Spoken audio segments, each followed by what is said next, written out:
practice today? We're having a walkthrough today. So with all those guys, I'll refer to the estimated injury report this afternoon. Shane, what stands out to you about Cincy? I know it's kind of been up and down year for them. Yeah, no, I think the one thing that stands out is they play tough, and they're a physical football team. They had a big win, obviously, Monday night. Quarterback played really good. I believe he was, 32 or 37. He was operating at a high level. They got a lot of weapons on offense. Obviously, Jamar Chase is a big-time player, T. Higgins, and Boyd, and then Joe Mixon in the backfield. They got a lot of talent. So we got to be on it with our tape study this week and just make sure we're all on the same page and not give up the explosives to those guys. And then defensively, good front, really good front. They play hard again. Like I said, they're physical. They play together as a group. Got a lot of respect for Coach Taylor and their D coordinator and what they're doing over there, and they get their guys ready to play every week. Do you have a better sense at all on JT's timeline yet? I don't. I don't. Shane, I don't mean to sound stupid, but with the 4-game winning streak, do you have to worry about keeping these guys grounded? You've done a lot, but you've really not done anything yet, sort of, or not? Yeah, I think it focuses on what you can control, and the focus is on this week. And, we've won 4 in a row, but no one cares anymore. It's all about this week, and that's where our focus is on Cincinnati, and we got to have, basically tunnel vision on Cincinnati Bengals. Not worry about anything. Obviously, we know that we can control our own destiny, but it doesn't matter because we got to handle business on Sunday. So. Is it safe to say JT's not going to play in Cincinnati?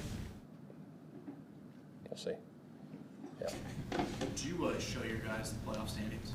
No. Why not? Because they probably see it anyways. It's all over the place. You don't see any need to emphasize it or anything? No. I thought you were going to get some really smart answers. No. That was your chance, man. Yeah, no. No. Being from California, did you know about just the prolific high school numbers and stuff that Jake Browning was doing, even in Washington? Yeah, actually I did, just because he, matter of fact, he went to my rival high school. Obviously he was, younger than me, but shoot, when he was there at Folsom High School, I think they won state. They had a whole bunch of Division I guys, and he lit it up pretty good. And obviously he had a heck of a career in Washington. And, excited for him. I know he's bounced around, and, he had a good game last week, so excited for what he's done in this league. So you guys are up to second in the league in sacks on defense. I'm sure you saw some of this last year with Philly, but as an offensive guy, just what kind of lift does it give you to know when things are maybe not going perfect, that they can make a play or get the ball back? Yeah, no, it's huge. It's exciting, as a coach, obviously on the sidelines watching our defense, especially in past situations, knowing that you got a chance to get a sack almost every time. It's like, come on, let's go get one. And our guys have been great up front. Nate Ollie's done a great job with those guys, but they're rushing hard. They got a good plan every week going into these game plans and making plays.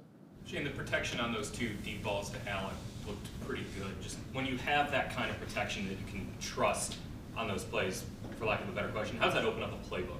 Oh, it's huge. Obviously, when you got a clean pocket and guys went on their routes, you should find completions. And especially on both of those plays, really clean pockets. Gardner had time, delivered them on time, in rhythm, and laid them right where they needed to be.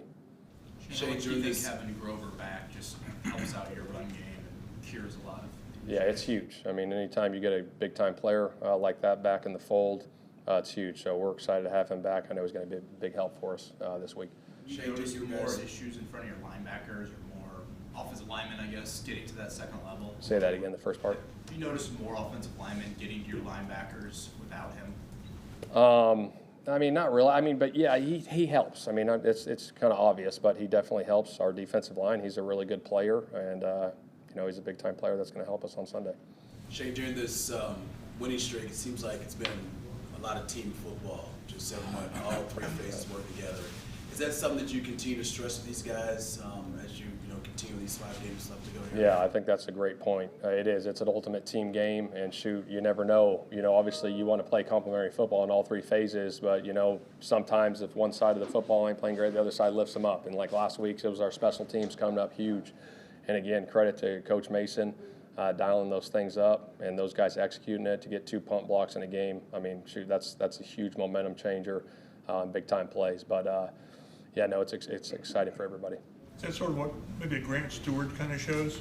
Because you never know who Yeah, is yeah. going to do something? Yeah, no doubt. I think, Grant, when I got hired here, going through the spring practices, watching him practice, gosh, he practices with great tenacity and effort. And when you do that, it's going to show up on Sundays. And his role is to be, our special teams leader. He's one of our leaders on special teams. And he goes out and creates plays. He makes tackles. Obviously, he gets Nick Cross gets the punt block. He scoops it and scores. But I say this all the time, but it goes back to the preparation and those guys being ready to go. Shane, how much does Cincinnati's depth at wideout stand out to you? I think it's big. You got 3 dudes that are really good players, and obviously we got to have a really good plan for all 3 of them. Obviously Jamar Chase is kind of their go-to guy, but those other 2 guys are legit players. But yeah, they got 3 dudes that can play. Did you watch Monday night live? Yeah, I watched it in and out in my office when I was watching tape of them, but yeah, I watched it a little bit. Brian Mason mentioned that Grant Stewart is always like trying to stick around meetings or give a tip or something. Or just what does it take to be only plays a certain way, but also to be like that student of it as well? I think he's obsessed with the game. You know what I mean? He's obsessed with his role. He's obsessed with special teams. And when you're obsessed with your craft, I mean, it's going to make you a good player. And he does all the extra little things that you want in a pro, and he shows it every day, and it comes to life on Sundays.